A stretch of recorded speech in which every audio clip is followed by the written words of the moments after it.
One second. Okay, Peter. Yes. First of all, nice meeting you, Peter. Yeah, I assume you're from Ireland. Oh, yes.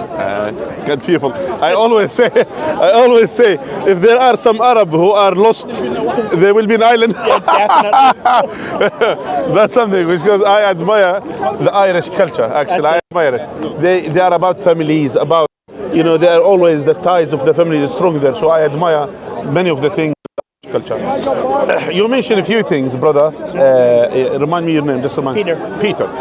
You mentioned something about the Quran. You said that the Bible. Well, my point is the Bible, the be all and end all.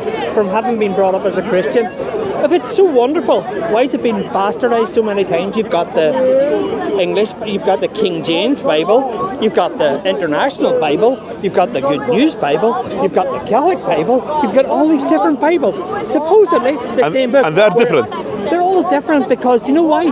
Some guy went up and says, do you know what? I don't like what's not. I can't get away with doing whatever I want, so I'm going to take that line out of it. I'm going to give you my version. Whereas what I like about the Quran, it hasn't changed since 1400, and the Prophet Muhammad walked, that if there was a world war tomorrow, and they had to come back, and all the Christians were out and that there, and the Pope says, right, we want a Bible wrote, and he brought Christians from all over the world. They couldn't write the same version of the Bible as the Quran. You can bring clerics from here,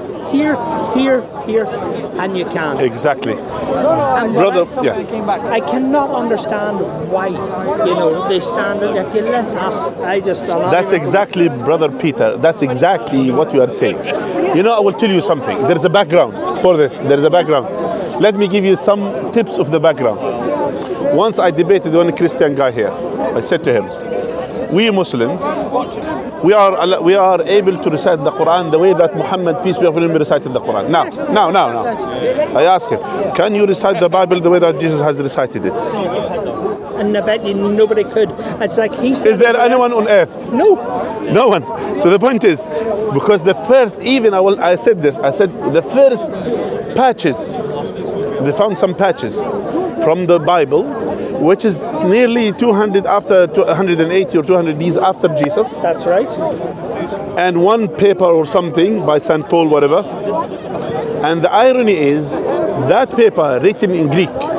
My question is, did Jesus speak Greek? Exactly. I'm so glad you said that because I asked that question over there. Did he speak Greek? I says, hold on a minute.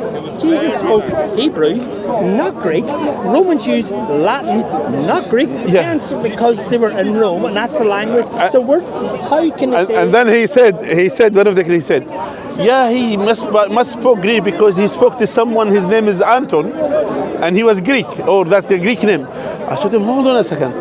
What was Anton? Where he belongs from? He said he was Hebrew. I said, Anton was an Israelite guy. His name is Anton, whatever. And that Anton or Anthony, he was Israelite. And Jesus spoke to him. Because he spoke to him, he must be speaking in Greek. I said, listen, are you telling me an Israelite man, a Hebrew man, talking to another Hebrew man, he will choose to speak a dead language which is 300 before Jesus? It's already dead. If he spoke in Hebrew, I will understand. If he spoke in Aramaic, I will understand. Even if he spoke in Latin, I don't know, but it could be. He could get away with it, but not Greek. But definitely not Greek. That's my point. I said, where this Greek came from, where this writing came from. So all of these things, it will tell us there is something serious that's happening in Christianity. Let alone, so you don't find the original Bible which was said by Jesus. Exactly. You don't find nothing. You'll find all these stories here and there scattered around. So each one will describe his story the way that they think. Each one will add, each one will deduct. Let alone it will be lost in the translation. And of course, that's why the Quran, the fact that it is spoken and everyone learns it, that they turn around and will always have the same, what it says, the teachings are going to be straight down the line. Good. Peter, do you believe in God? I do. Do you believe that Jesus was sent by God as a prophet and messenger of God? Yes. not God. No, there's only one God. One God. You Okay. can't be God And the Son and nothing. One God. And He has sent prophets and messengers. Yeah. Do you believe Muhammad was a prophet of God? Well, I do.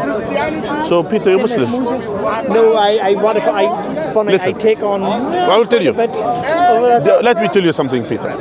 If you believe there is one God, Yes. if you believe Jesus was sent by God as a prophet of God, if you believe Muhammad was a prophet and messenger of God, you're Muslim. You're like us.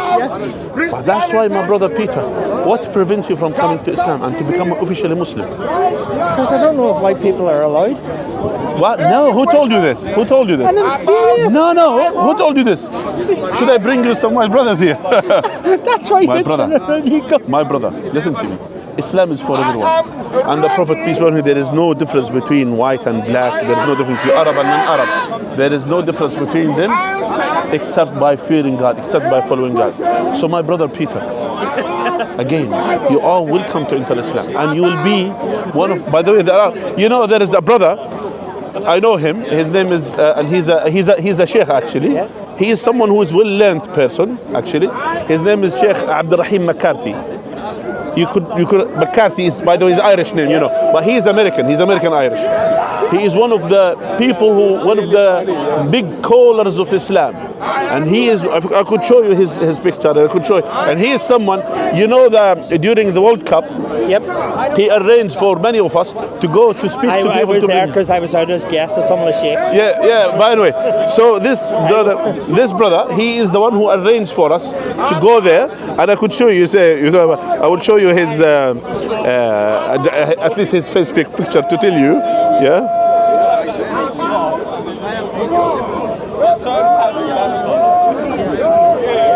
One second, I will show you.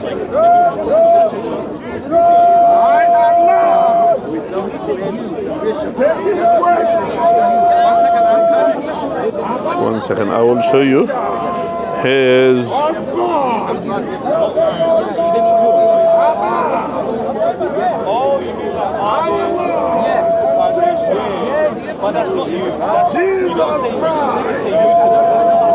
One second, it's a bit. Okay.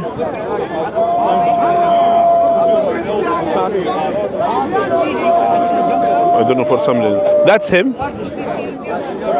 That's him. Oh, yes. He's Irish like yourself. That's him. He's sometimes Irish. He's in his thobe. Yeah, he's tough. So, do you want to become a Muslim? I'm considering I work for a Muslim company, so all my brothers. It's not about the Muslim company. It's about you, Peter. We want to call it, so I end up having to go and I do a lot of the stuff and that. I understand. My point is, brother Peter. Yes. Since we have a white brother here, so now, brother Peter. Yes. Don't be reluctant to do the right decision, to take it. So what I'm suggesting to you, take your Shahada now, do it, and become an official Muslim. Be a member of 1.8 billion Muslims. Oh, I know. And not just that, and you will be the best Muslim walk on earth. Because in Islam you start high. In Islam you start high. So you'll be the best Muslim because all your sins is wiped. So, brother Peter, listen, you're Muslim already. You're already there. But just only that step. Let's do it together, me and you. I'm not doing nothing today. I'm Nah. having a think about it. No, listen. I will tell you why. Listen, we don't guarantee our life. Seriously. We don't guarantee if we can walk out from this path. That's true. We don't know. We don't guarantee we're going to come tomorrow. We don't guarantee. And sometimes God gives us chances and you never know. So that's why. Do that step. And then after that, you have your own lane, of course, on your own base, and you live your life. That's normal. But at least you know where you belong. That's all. And don't be prevented by the shaitan. I will give you one story. There is a man, he was one of the famous poets in the Arab Peninsula. So he wanted to embrace Islam. He understood the truth. And he was, at that time, poets, they were like news, like, BBC, like they were known with this. So the people of Quraysh, when they heard this, they said, if this man embraced Islam, it's gonna be a chaos for us. So they went to him. He was on the way to Medina to embrace Islam, and he wrote a poetry praising Islam, as you mentioned, praising the Prophet of Islam sallallahu alaihi wasallam. He was there to embrace Islam. So they met him. They said to him, he said, you know, they tried to pin him, they tried to stop him. He said, no way, I'm going. And then they said to him, you know what? We'll not prevent you from going. Just don't go this year. You come back next year, and we'll give you 100 camel. Just 1 year. Give us just 1 year. Thought about it. What's the harm? I will come back next year. I will get 100 camel, and we'll be Muslim after 1 year. So this is the Shaitan thing. So he took the 100 camel. He went back. On the way back, he failed from his camel that he got from them, and he died. On the way back, before he reaches his ear. And then the Prophet, peace be upon him, he was sad that this person, he was about to take his Shahada, and he was reluctant. So now Peter, as I said to you, it's simple, is you testify what you already said, or you didn't say. What you already said, you believe in one God, you believe in one God, you believe in Prophet of God, Muhammad sallallahu alaihi wasallam, you believe in Jesus to be a Prophet of God. As simple as that. There is no magic, there is no hidden things. What you will be saying, what you already believe. All right? Repeat after me. So say. We'll say it. We will say it. We will say it in English, and then we'll say it in Arabic. All right? I haven't time. No, it's okay. Trust me. I really have, because my woman. Peter, no worries. My wife is. He will come. She will come. No worries. Listen, Peter. Let's do it together. And then I'm not doing that. Come on. I'm not there, because if I'm going to do it, I'm doing it with my best, with my friend, the Shaikh, who's coming when he comes here. When they come, I will do what? I will do something for you. When the Shaikh comes, when he comes, we will make a sermon for you in the mosque. You will come, I will provide for your certificate, we'll do that. Do you do the one up in where's your mosque? We'll go, Central London Mosque. I know, because we go to the one in Mayfair. No problem, you could go here.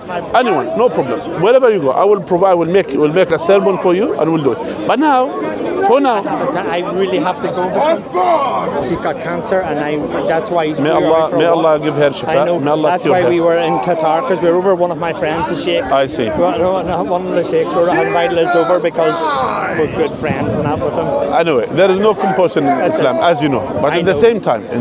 But I totally agree more. So if I was going to enter, it's... What harms you if you said it? What harms you if you said it now? Nothing, but I'm going to see... Yeah, I know. No, what harms you to say it now and go? Because I got a rush and not there. I know. What harms you to say it now? Does it harm you? Not there. I'm not doing it now. I like to think of my own time. Salam, brother. May Allah bring you. Listen, I want you, whenever you want to do it, can you take my number? Let me know. My phone. I don't bring a phone at the weekends. Okay. All right. Well, if there anywhere we can contact, anywhere we can. Anyway, I'm here. I have maybe my channel. If you want, just text me whenever you're ready. No problem. I will be happy to be there. That's it. Yeah. All right, my brother.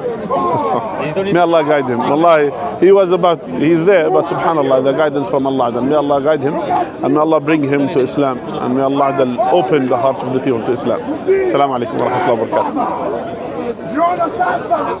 Almost. It was almost, subhanallah. It was almost. I didn't really hear.